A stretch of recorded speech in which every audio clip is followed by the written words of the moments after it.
Hi there, this is Chris Scullion from TitleHack.com with another commentary for another tape in my VHS preservation project. This is a Sega Mega CD promotional video that was given away with an issue of Mean Machines Sega magazine in the kind of early 1990s. For those who may not be aware, mostly those living in North America, Mega CD was the European and Japanese name for the Sega CD. Sega's kind of CD-ROM add-on for the Mega Drive / Genesis. And yeah, this was a kind of time when CD-ROM technology was brand new and a massively exciting new thing. And this was Sega's attempt at making the most of it. I've always been kind of confused by this video.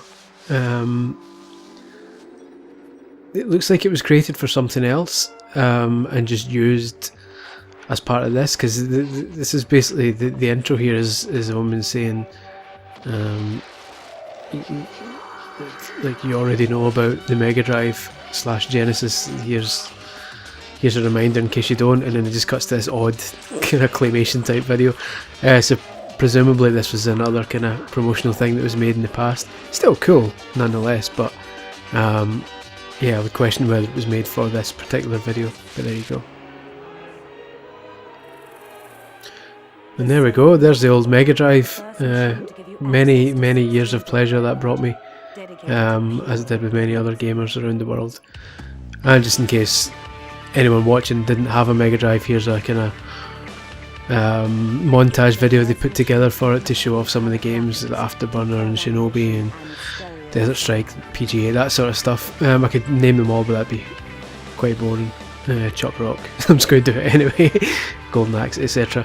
So yeah, it was nice, kind of just a kind of brief glimpse of what the Mega Drive already offers, but obviously the point is, unless you take Dragoon, I've not seen that for a while. The whole point is, oh well, the Mega Drive did this, but now you're about to see the next kind of level, that it can do all this, but what it can't do until now is proper CD-ROM, full motion video and CD quality sound and all that kind of stuff. So it's an interestingly balanced promo, and trying to get you excited for that stuff, but then saying, yeah, but don't get too excited because it's about to get better. She's probably in her 50s now, that's quite depressing. So is he, obviously. Soon the story continues with the arrival of the Sega Mega CD. Oh, there it is. Imagine a machine with over 500 megabytes of power, used only for games play. 500 megabytes of power is a reference to the CD. Early kind of CD-ROM capacity was about 500 megs. That obviously over time went up to 650, 700, etc. megs. But when they first kind of started, they were talking about, like, they were putting like 500 megs on them, which was still like obscenely large rise over what was already on cartridges at the time. I think they made a big deal out of Super Street Fighter 2 and the Mega Drive being a 40 meg cartridge, but that was only a 40 megabit cartridge. So the very most you could expect to get in a Mega Drive cartridge was 8 megabytes, which is 40 megabit. So this was suddenly 500 megabytes, so it was like, what, I don't even know what that is, 10, 15 times, an obscene rise in the number of, the percentage of storage you could get. This is Sewer Shark. This is now your kind of montage video with Joe Satriani's copyright bursting music. So this is Sewer Shark. This is one of the Digital Pictures games that was released on a Mega CD. Like a lot of the full motion video games, the gimmick was that the video was more of a selling point than the game itself. The game itself was actually pretty bad. It was just kind of full motion video with a really basic rudimentary shooting game kind of overlaid on top of it, as you can see there. So yeah, it wasn't the greatest game ever made. But there you go.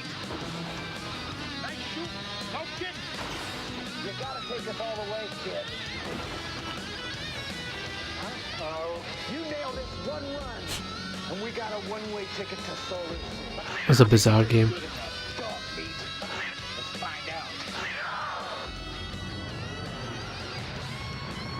Here's Batman Returns. This is a weird one because it had these kind of driving sections. There was already a Batman Returns game on the Mega Drive, but this is the kind of the Mega CD one had this extra gimmick in that it could do this. Obviously, this kind of pseudo Mode 7 style racing section that wasn't possible on the Mega Drive, so that was their kind of big selling point. Looked nice enough for the time, to be fair. Did the job.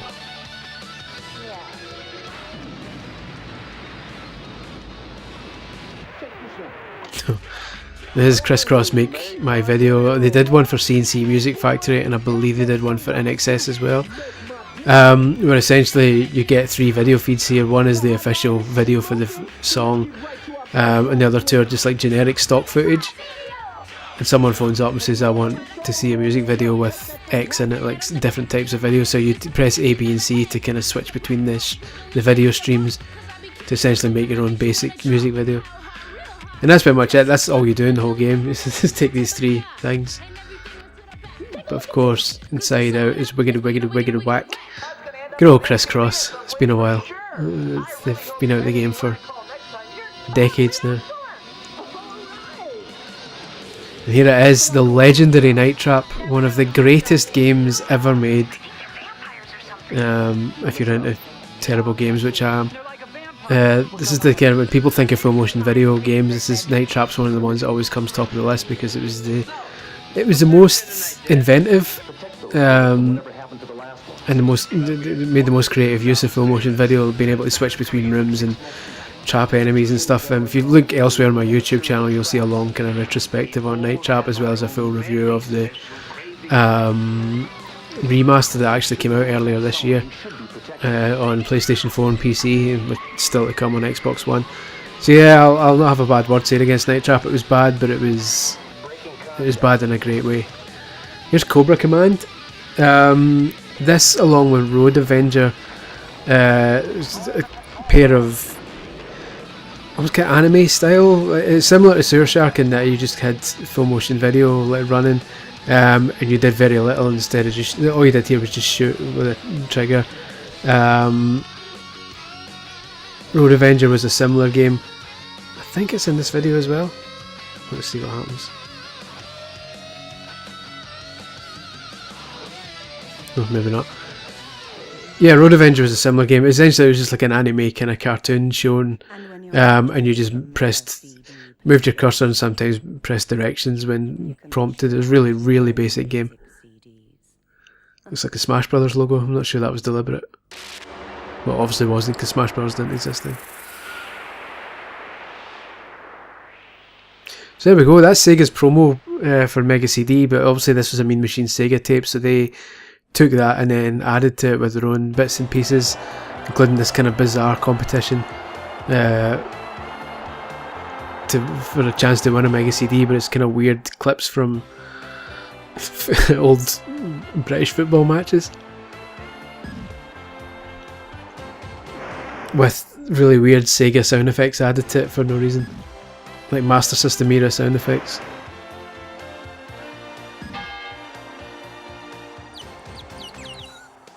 Painful. There's a famous clip of a guy called Peter Devine. The only reason I know that was a football video called Nick Hancock's Football Nightmares, where he went to great pains to show this video and make it clear this guy's name was Peter Devine, and that people watching should never forget his name. So obviously I never did. Yes, there he is, Peter Devine.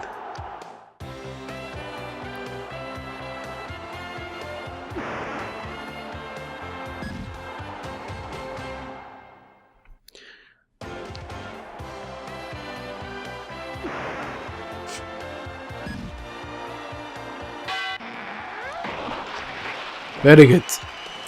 So then the whole point of that was that was the examples, and then it gives you this other sequence, and the point was you to write into the magazine and try and guess what happened next. But the only thing is, I'd never found out what happens next. So it's a long shot. If anyone ever knows what happens next here, it'd be lovely if someone could tell me, but I've got no idea. So I'm not sure I ever read the issue that it said what happens next, or even if a subsequent issue of Mean Machines Sega actually said what happens next, it might have just said here was the winner without actually saying. But there you go. European Club Soccer was a terrible game, that was no prize. So yeah, after that they then made their own kind of preview video, and from this point here it looks like this was supposed to be like a standalone video, which is why it says at the start, welcome to the Mean Machines Sega preview video. But obviously it would appear they then got the Mega CD promo and just lumped that at the start of it. So this is them basically playing some gameplay footage of some Mega Drive games that they said were coming over the festive period. Now,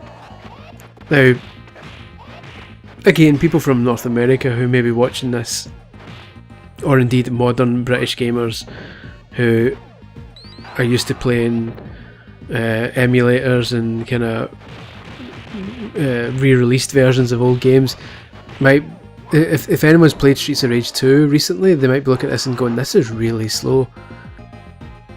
Like, you can tell by the music, you can tell by the game speed, this is a lot slower.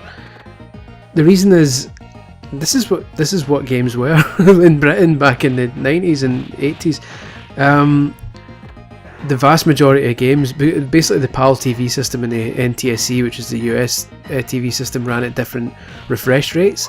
So PAL ran at 50Hz and NTSC ran at 60Hz. That's why these videos on YouTube, if you're watching on YouTube on a PC or what have you, and you go to the quality settings, you'll see this is 1080p and 50 frames a second as opposed to the normal 1080p and 60 frames a second. That's because this video is captured. This is a VHS, a UK VHS, a PAL VHS, and therefore it's a 50Hz video. What that meant was that games that were developed in Japan, which also runs in 60Hz, and in the US, which also runs at 60Hz, when those games made it to the UK, they were suddenly running on a 50Hz display, and as a result the speed went down. So it went from 60 frames a second to 50 frames a second, and instead of missing frames, the game just slowed down to compensate. So as a result, this is running at what is that? If it's running at 50Hz instead of 60Hz, my maths was never good, but something like roughly 15% slower. And yeah, that's why the music's here slower, the game's slower.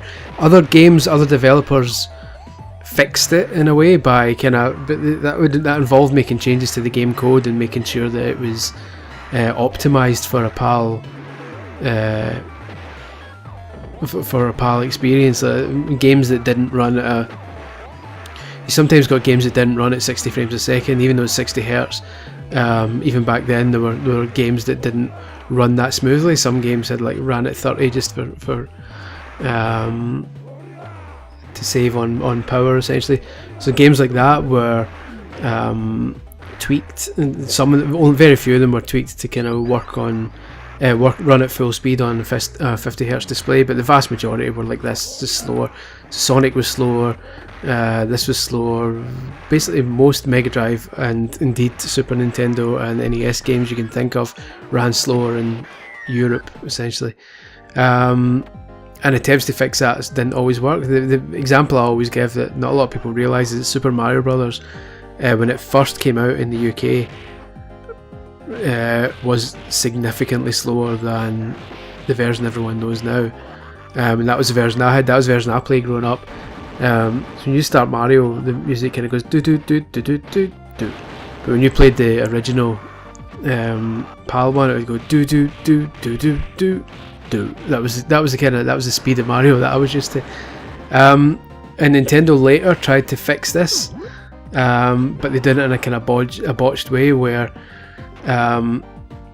instead of fixing the speed, they kind of did like a makeshift version where it just skipped frames basically. So the music ran faster and frames were just outright skipped, and that just made the game a lot trickier to play. So there is a version of the game doing the rounds online, like various emulators and ROMs and stuff of the kind of, I believe it's a Mario and Duck Hunt, or the later Mario Duck Hunt in Nintendo World Cup, like 3-in-1 cartridge. One of those multi-carts was the kind of re-release version of Super Mario Brothers, and that is just too fast. That's the opposite. It's too fast and there's frames skipped. It's just a nightmare to play.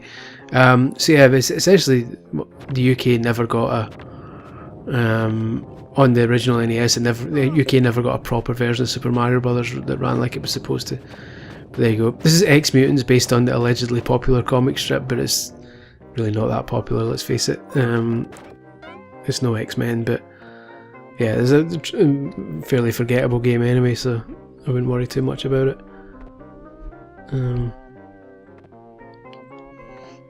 Yeah, I'm not massively familiar with X Mutants. I remember reading up about it in the past, but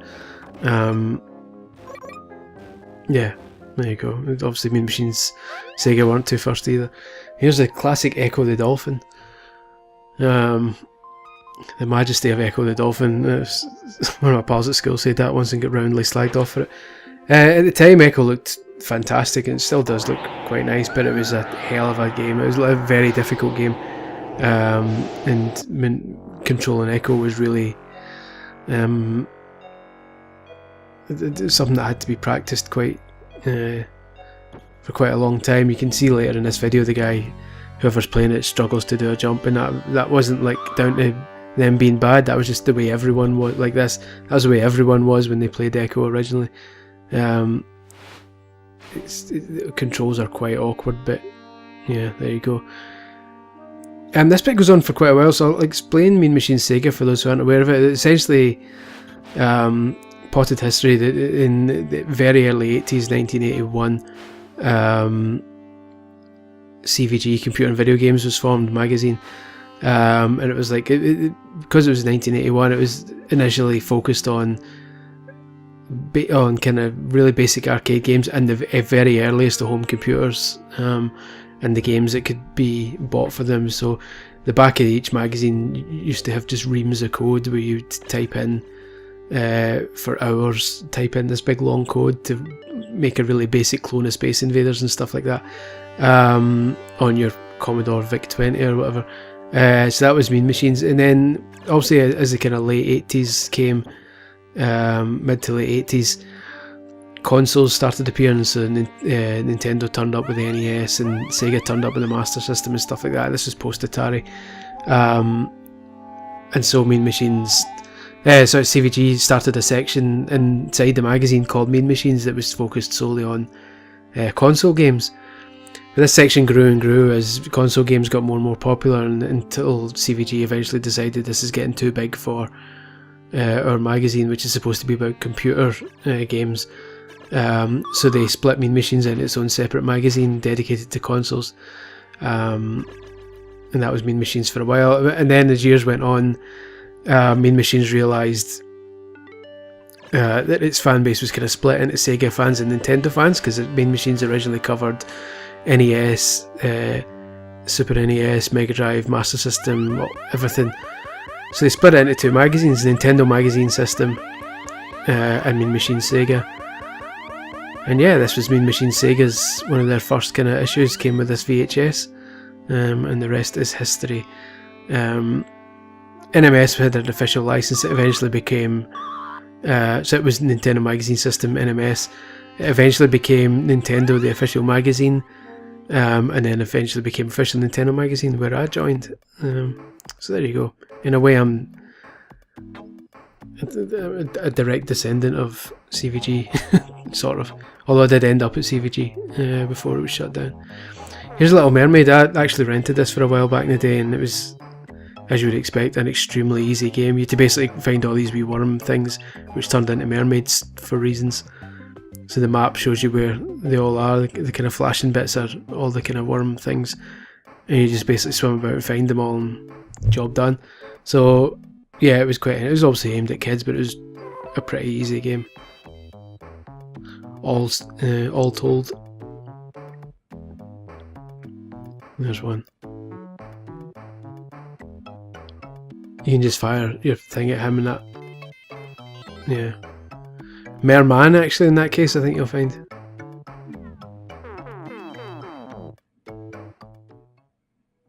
It's Tailspin, which is based on the Disney cartoon of the same name, which I never liked. To be honest, I'm not a big fan of this game either. There's loads of kind of flying sections, which I always found quite boring. This is another one I rented and had no... there's a video shop near me that used to rent out Mega Drive games, and that was like a dream come true. It's where I built a lot of my knowledge. But yeah, there you go. There's a Tailspin game on the NES as well. It was slightly better, but not much. Yeah, this is the bit that always annoyed me, the flying sections. But there you go. yeah. So I think that's coming to the end of the video. It was a good tape. I wore this tape out. Well, I say I wore it out. I'm actually surprised at how decent quality it remained over all these years. This is my own personal copy that I've captured, but hopefully you've enjoyed it.